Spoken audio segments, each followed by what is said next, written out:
कहानी की शुरुआत में बताया जाता है कि चेस्टर्स मिल नाम का एक शहर पहले आम शहरों की तरह ही था, लेकिन फिर वहाँ कुछ ऐसी भयानक डरावनी घटनाएं घटने लगी जिससे पूरा का पूरा शहर नर्क से भी बदतर बन गया। लेकिन आखिर वहाँ ऐसी कौन सी खतरनाक घटनाएं होने लगी, चलिए जानते हैं। तो कहानी की शुरुआत होती है बार्बी नाम के एक लड़के को दिखाते हुए जो एक डेड बॉडी को जंगल में दफना रहा था। बार्बी वहाँ का लोकल निवासी नहीं था और बार्बी के माथे पर लगी चोट को देखकर लग रहा था कि मरने वाले बंदे के साथ उसकी काफी ज्यादा लड़ाई हुई होगी। उस आदमी को दफनाने के बाद बार्बी अपनी कार में शहर से बाहर निकलने लगता है, लेकिन तभी उसका सामना शेरिफ नाम के एक पुलिस ऑफिसर की कार से होता है। उसे देखकर वो थोड़ा डर जाता है, जिससे उसका ध्यान ड्राइविंग से हट जाता है, लेकिन किसी तरह वो पुलिस से बच निकलता है। पर तभी कुछ गायें सड़क के बीचों बीच खड़ी थी। उनको बचाने के लिए बार्बी अपनी कार को एकदम से मोड़ देता है, जिससे वो गायों से भरे एक खेत में पहुंच जाता है। इससे उसे थोड़ी चोट लग गई थी। कुछ सेकंड्स बाद वहाँ पर जमीन अर्थक्वेक की वजह से जोर जोर से हिलने लगती है कि अचानक आसमान से एक चीज बार्बी के सामने आकर नीचे गिरती है और सब कुछ शांत हो जाता है। बार्बी देखता है कि एक गाय आसमान से गिरने वाली उस चीज से 2 टुकड़ों में कट चुकी थी। वो डरा हुआ उस चीज को छूने लगता है तो उसे पता चलता है कि वो एक इनविजिबल वॉल है जो इतनी शार्प थी कि इसकी वजह से कई घर भी 2 हिस्सों में कट गए थे। तभी वहाँ जॉय नाम का एक लड़का आकर उससे पूछता है कि तुम ठीक हो या नहीं। वो भी उस इनविजिबल दीवार को देखकर शॉक्ड रह जाता है। दूसरी तरफ शेरिफ और लिंडा को खबर मिलती है कि उस पूरे टाउन की पावर सप्लाई कट गई है, फोन लाइंस बंद हो गई हैं और इंटरनेट भी काम नहीं कर रहा है। यहाँ तक कि सारे सैटेलाइट कनेक्शंस भी काम करना बंद कर गए थे। तभी शहर के ऊपर से उड़ रहा एक प्लेन उस इनविजिबल वॉल से टकराकर क्रैश हो जाता है, जिसे देखकर लोग और भी ज्यादा घबरा गए थे। और ये बात कंफर्म हो जाती है कि ये सिर्फ एक इनविजिबल दीवार नहीं बल्कि एक राउंड शेप डोम यानी गुम्बद है जिसने आधे शहर को कवर कर लिया है। वहीं दूसरी साइड हम एक रेडियो स्टेशन पर फिल और उसकी असिस्टेंट डोडी को देखते हैं जो सिग्नल लाने की कोशिश कर रहे थे। वो दोनों थोड़ा कंफ्यूज थे कि अचानक सिग्नल क्यों चला गया। यहाँ पर फिल को लगता है कि ये अच्छा मौका है उनकी रेडियो रेटिंग्स को हाई करने का, इसलिए वो दोनों सिग्नल को ठीक करने में लग जाते हैं। वहीं एक फायर ट्रक डोम की दूसरी तरफ से आ रहा था, जिसे देख बार्बी ट्रक वाले को इस इनविजिबल वॉल की तरफ इशारा करता हुआ उसे रुकवाकर क्रैश होने से बचा लेता है। थोड़ी देर बाद वहाँ इन्वेस्टिगेशन करने के लिए कुछ पुलिस वाले आते हैं, पर इस इनविजिबल डोम को समझना उनके बस की बात नहीं थी। उसी समय वहाँ पर एक शहर का काउंसिलमैन जिसका नाम बिग जिम था वो भी पहुँच जाता है, लेकिन उसे भी इस डोम के बारे में कुछ भी समझ नहीं आता। यहाँ पर पुलिस को इन्फॉर्मेशन मिलती है कि उस शहर की तरफ आने वाले सभी रास्तों को बंद कर दिया गया है क्योंकि उस डोम की वजह से बहुत सारे एक्सीडेंट हो रहे हैं। इसके थोड़ी दूर घर पर जूनियर नाम का लड़का एंजी नाम की लड़की के साथ इंटीमेट हो रहा था। एंजी पेशे से नर्स थी और जो की बड़ी बहन भी थी। इंटीमेट होने के बाद जूनियर एंजी से कहता है कि मैं तुमसे बहुत प्यार करता हूँ, लेकिन एंजी उसे कहती है कि वो उसके लिए ऐसा कुछ फील नहीं करती।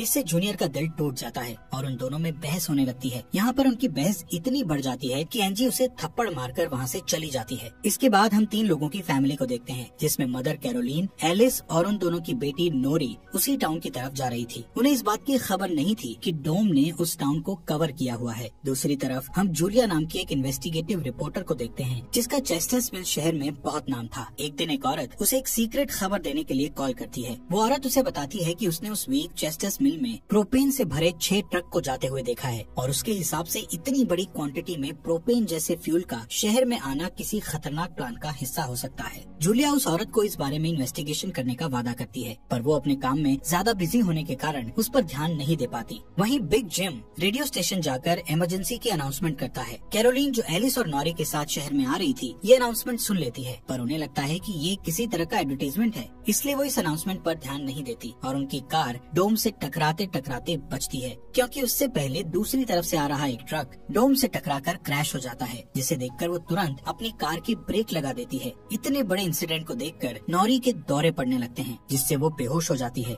लेकिन बेहोश होने से पहले वो किसी पिंक स्टार के बारे में कहती है। अब यहाँ से नॉरी को जल्दी से हॉस्पिटल में ले जाया जाता है, जो कि टाउन में होने वाली घटनाओं से घायल हुए लोगों से भरा पड़ा था। वहीं जूलिया और बार्बी घायल हुए लोगों को हॉस्पिटल ला रहे थे। इसी हॉस्पिटल में जूलिया का हस्बैंड भी डॉक्टर था। वो उससे मिलने जाती है, लेकिन उस वक्त उसका हस्बैंड हॉस्पिटल में नहीं था। हॉस्पिटल में जूलिया को पता चलता है कि उसका हस्बैंड संडे को कभी काम नहीं करता था, पर वो जूलिया को हमेशा झूठ बोलता आ रहा था। हॉस्पिटल के बाहर हम बार्बी और एंजी को मिलते हुए देखते हैं। दोनों को साथ देखकर जूनियर के अंदर एक अलग सी जलन पैदा होती है। वहीं अब टाउन के बॉर्डर्स को सैनिकों द्वारा सील कर दिया जाता है। बहुत सारे साइंटिस्ट और एक्सपर्ट्स को भी इस अजीबोगरीब मुसीबत का असल कारण नहीं पता चलता। पर कुछ घंटों बाद बिग जिम प्रोपेन के बारे में बात करने के लिए शेरिफ से मिलता है। यहाँ पर उनकी बातों से हमें पता चलता है कि उनको इस डोम के बारे में पहले से थोड़ा बहुत पता था, पर वो इस पर खुलकर बात नहीं कर रहे थे। वहीं बॉबी को उस टाउन में एक दिन के लिए रुकना था, पर उसके पास ठहरने के लिए कोई जगह नहीं थी, इसलिए वो अपनी कार में ही रात बिताने का फैसला करता है। तभी जूनियर उसके पास आता है और उसे एंजी से दूर रहने को कहता है। धीरे धीरे उसकी बात धमकी में बदल जाती है। बॉबी हैरान होता है कि आखिर उसकी गलती क्या है। इसी बीच वहाँ जूलिया आ जाती है, जिससे वो झगड़ना बंद कर देते हैं। यहाँ से सीन शिफ्ट होता है और हम देखते हैं कि टाउन के ऐसे हालात से लापरवाह होकर एक जगह कुछ टीनेजर्स पार्टी कर रहे थे। इनमें जॉय भी था। जॉय एक लड़के से वहाँ के हालात पर बात करने लगता है, लेकिन अचानक जॉय को दौरा पड़ने लगता है और वो पिंक स्टार के बारे में बोलने लगता है, जैसे कि पहले नॉरी ने बोला था। वहीं जॉय की बहन एंजी घर पर अकेली होती है। तभी अचानक उसके घर में जूनियर घुसकर उसको किडनैप करके अपने फादर के टूटे फूटे शेल्टर में ले जाता है। यहाँ पर वो उसे बताता है कि मुझे पता है शहर को कवर किए इस डोम के बारे में। यहाँ पर एंजी को उससे ये भी पता चलता है कि बिग जिम ही जूनियर का फादर है। जूनियर एंजी को ये भी बताता है कि उसके फादर अपनी फैमिली की सुरक्षा को लेकर हमेशा चिंतित रहते थे, इसलिए उन्होंने फैमिली के लिए ये शेल्टर बनाया था। वहीं दूसरी साइड जूलिया बॉबी को अपने घर में ठहरने के लिए लाती है। तभी अचानक बॉबी की नजर उसके हस्बैंड की फोटो पर पड़ती है और उसे रियलाइज होता है कि ये वही आदमी है जिसे उसने सुबह मारा था। दूसरी तरफ लिंडा और शेरिफ सभी व्हीकल्स पर नजर रख रहे थे ताकि कोई भी गलती से इस डोम से न टकरा जाए। तभी अचानक शेरिफ को अटैक आ जाता है और वो वहीं पर मर जाता है। अब यहाँ से हमें सुबह की घटना फ्लैशबैक में दिखाई जाती है, जहाँ बॉबी टाउन में जूलिया के हस्बैंड जो डॉक्टर थे उनसे मिलने आया था। वो उनसे कुछ पेमेंट की बात करता है, पर डॉक्टर उसे पेमेंट देने से इनकार कर देता है, जिस वजह से उन दोनों में झगड़ा हो जाता है और एक्सीडेंटली बॉबी उसे गोली मार देता है। बॉबी जानता था कि भले ही उसने उसे गलती से मारा है, पर उसे इसकी सजा मिलेगी और इससे बचने के लिए उसने उसकी बॉडी को जंगल में दफना दिया। वहीं प्रेजेंट में सुबह उठकर बारबी देखता है कि उसके गले की चेन गायब है, तो वो जूलिया से इसके बारे में पूछता है। जूलिया उससे कहती है कि वो उसकी चेन को ढूंढकर उसे दे देगी, पर तभी बॉबी को याद आता है कि वो चेन उस केबिन में ही गिर गया था जहाँ उसने उसके पति को मारा था। उधर जॉय अपने फ्रेंड बेन के साथ था, जिसने पिछली रात सीजर के वक्त उसकी मदद की थी। बेन जॉय से पिंक स्टार के बारे में पूछता है, जो उसने रात को दौरा पड़ते वक्त कहा था, लेकिन जॉय को उसके बारे में कुछ भी याद नहीं आ रहा था।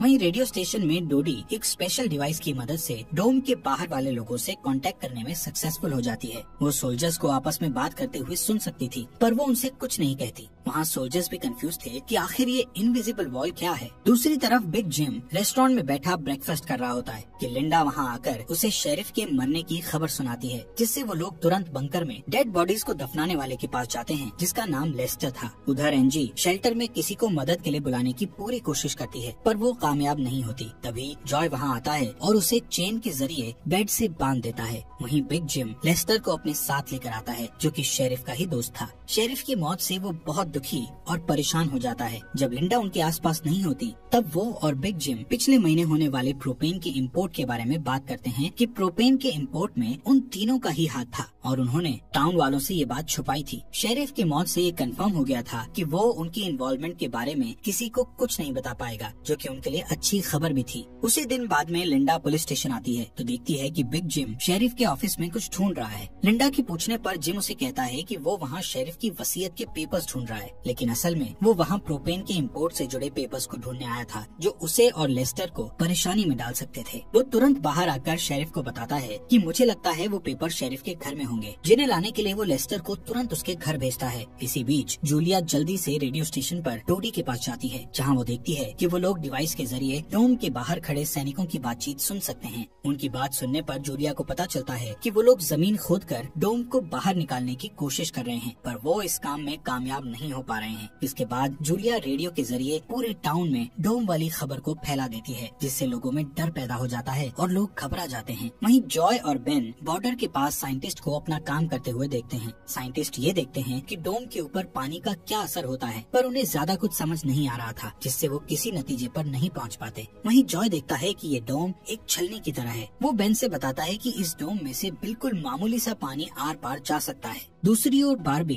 अपनी चेन ढूंढने जूलिया के हस्बैंड डॉक्टर के केबिन में जाता है। वहाँ उसे उसका चेन मिल जाता है, पर तभी जूनियर वहाँ आकर उसे देख लेता है। जूनियर उससे पूछता है कि क्या तुम एंजी के साथ सोए थे। यहाँ पर बारबी को लगता है कि शायद उसने उसे चेन ढूंढते हुए देख लिया है और इसीलिए वो जूनियर को ऐसे ही वहाँ से जाने नहीं दे सकता था, इसलिए वो जूनियर को बहुत बुरी तरह से पीटने लगता है। वहीं हम देखते हैं कि लेस्टर शेरिफ के घर पहुंचकर प्रोपेन इंपोर्ट के पेपर्स को ढूंढने लगता है। कुछ टाइम बाद उसे वो पेपर्स ड्रॉवर में मिल जाते हैं, तभी वो उन्हें जला देता है। जब वो वहाँ से जाने लगता है तो उसका पैर लगने से पेपर्स की आग घर के पर्दों पर लग जाती है, जिससे आग की लपटें पूरे घर में फैल जाती हैं और पूरा घर जलने लगता है, जिसे देखकर जल्दी ही बहुत सारे लोग जमा हो जाते हैं और आग बुझाने की कोशिश करते हैं, पर फायर ट्रक के बिना आग बुझाना नामुमकिन था। अगर वो लोग घर को जलने देते तो डोम के अंदर का टेम्परेचर बहुत बढ़ जाता, जिससे लोगों की जानें भी जा सकती थी, इसलिए सब मिलकर आग बुझाने में लग जाते हैं। बाबी लोगों को आग बुझाने में लीड करता है। तभी लिंडा को घर के अंदर से लेस्टर की चीखने की आवाजें सुनाई देती है। वो अंदर जाकर उसे घसीटकर बाहर निकाल लाती है और इलाज के लिए डॉक्टर के पास भेज देती है। यहाँ पर लोगों को आग बुझाने में 1 घंटे के बाद भी कामयाबी नहीं मिलती, उल्टा आग और भड़क जाती है। आखिर में जिम लोडर लेकर आता है और घर को गिरा देता है। तब कहीं जाकर आग शांत होती है। इसके बाद सारे थके हुए लोग इकट्ठा होते हैं।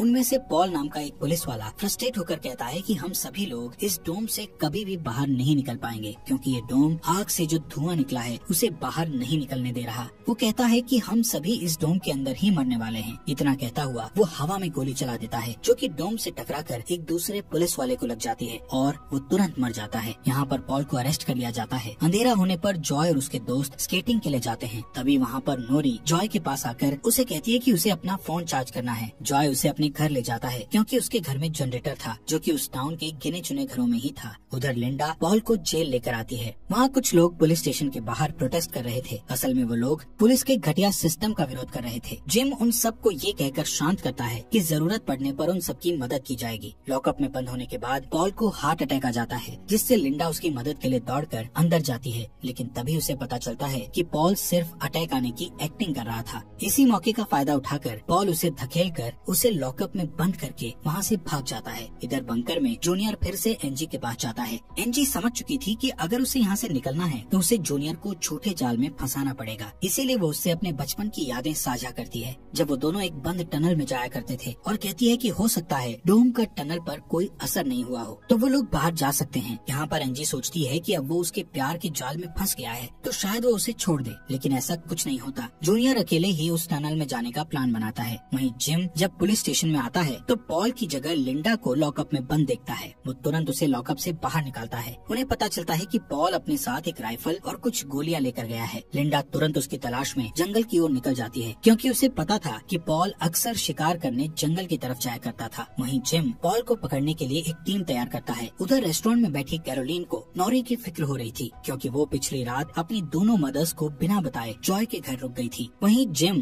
लोगों से पॉल को तलाश करने के लिए उसकी टीम ज्वाइन करने को कहता है। वो बाबी से भी उनके साथ चलने को कहता है, क्योंकि वो आग बुझाने में अच्छा लीडर साबित हुआ था। इसके बाद वो लोग जंगल में जाने लगते हैं। रास्ते में बार्बी अपनी खूबियां दिखाता हुआ उनसे कहता है कि वो मिलिट्री में भी रह चुका है। वहीं दूसरी ओर जूलिया जूनियर को टनल की तरफ जाते हुए देखती है। वो उसे रोककर पूछती है कि वो बैग पैक करके कहाँ जा रहा है, लेकिन जूनियर बहुत जल्दी में था और वो नर्वस भी था। वो कहता है कि मैं बस यहीं पास में अपने दोस्त से मिलने जा रहा हूँ। इससे जूलिया का शक उस पर और भी बढ़ जाता है और वो उसका पीछा करती हुई टनल तक पहुँच जाती है। उधर जॉय के घर पर जॉय और नॉरी साथ में नाश्ता कर रहे थे। जॉय पहले कभी किसी लड़की के साथ अकेला नहीं रहा था, इसलिए थोड़ा नर्वस फील कर रहा था, जबकि नॉरी कॉन्फिडेंट थी और बातचीत में भी हाजिर जवाब थी। तभी बेन और 2 लड़कियों को अपने साथ लेकर उसके घर आ जाता है, जिन्हें फोन चार्ज करना था। उन्हें इम्प्रेस करने के लिए बेन को जनरेटर यूज करना था, जिसके लिए जॉय बेन को थोड़ी बेदिली से इजाजत दे देता है, क्योंकि उस टाउन में जनरेटर एक बहुत काम की चीज थी और इस तरह उसका मिसयूज करना उसे सही नहीं लग रहा था। उधर जंगल में हम देखते हैं कि सर्च टीम पॉल को ढूंढ लेती है, पर उसी टाइम पॉल एक लड़के की टांग में गोली मार देता है। दूसरा लड़का भी उसे संभालने के लिए वहीं रुक जाता है, जबकि जिम और बार्बी पॉल के पीछे भागते हैं। दूसरी तरफ जूनियर टनल के आखिरी सिरे पर पहुंच जाता है, जहां पहुंचकर उसे पता चलता है कि डोम ने टनल को भी कवर किया हुआ है। वो दीवार के बिल्कुल करीब पहुंच जाते हैं, जिससे उसकी टॉर्च जलने लगती है। तभी जूलिया वहां आकर उसे वार्न करती है। जूलिया को देखकर जूनियर को बहुत गुस्सा आता है, क्योंकि वो उसका पीछा कर रही थी। इस बात से जूनियर पागलों की तरह उस इनविजिबल वॉल को मुक्के मारने लगता है, जिससे जूलिया उसे रोकती है। फिर दोनों बैठकर बात करने लगते हैं। जूलिया उसे बताती है कि अपने पास्ट में की गई एक गलती की वजह से वो जर्नलिस्ट की इस बेकार सी जॉब में फंस गई है। उधर जॉय का घर लोगों से भर जाता है, जो अपनी अपनी जरूरत के लिए उसके जनरेटर को यूज करने के लिए आए थे। एक बदमाश लड़का लोगों से जनरेटर यूज करने के बदले में पैसे वसूलने बोलने की कोशिश करता है, जो कि उसका था ही नहीं, लेकिन उसके खिलाफ बोलने की किसी में हिम्मत नहीं थी। ये देखकर नॉरी सब कुछ हैंडल करने के लिए आगे बढ़ती है, पर मामला और भी ज्यादा गर्म हो जाता है। लेकिन इससे पहले कि कुछ गलत होता तभी लाइट ही चली जाती है। नॉरी इस बात से बहुत खुश होती है कि जॉय ने उस बहस में उसका साथ दिया। वहीं जंगल में बॉबी और जिम पॉल तक पहुंच जाते हैं, पर पॉल ने अपनी राइफल निकाल रखी थी, जिससे वो जिम को मारने ही वाला था कि तभी पीछे से लिंडा आकर उसे शूट कर देती है। दूसरी साइड कैरोलीन जॉय के घर जाकर अपनी बेटी नोरी से मिलती है। वो नोरी से कहती है कि उसे थोड़ा जिम्मेदार बनना चाहिए। उसकी डांट सुनकर जॉय और नोरी एक दूसरे का हाथ पकड़ लेते हैं, जिससे एक स्ट्रेंज स्पार्क पैदा होता है और उसी वक्त दोनों को दौरे पड़ने लगते हैं। वो दोनों एक साथ किसी पिंक स्टार के बारे में बात कर रहे थे। उधर जूनियर शेल्टर में एनजी के पास जाता है, लेकिन इस बार उसके हाथ में फर्स्ट एड किट थी। एनजी उसके जख्मों पर मरहम पट्टी करती है और चुपके से सीजर अपने पास रख लेती है। वहीं हम देखते हैं कि जूलिया और बार्बी दिन भर की थकान के बाद वापस घर लौटते हैं, लेकिन जूलिया जूनियर की बातें सुनने के बाद से ही बार्बी पर शक करने लगी थी और जब बार्बी नहाने जाता है तो जूलिया उसका सामान चेक करने लगती है। दोस्तों, हमारे फॉक्स एक्सप्लेनर हिंदी चैनल को सब्सक्राइब करना मत भूलना। और आपको ये अंडर द डोम सीरीज यहाँ तक कैसी लगी, इस सीरीज के नेक्स्ट एपिसोड लाएं या नहीं, कमेंट बॉक्स में हमें जरूर बताएं।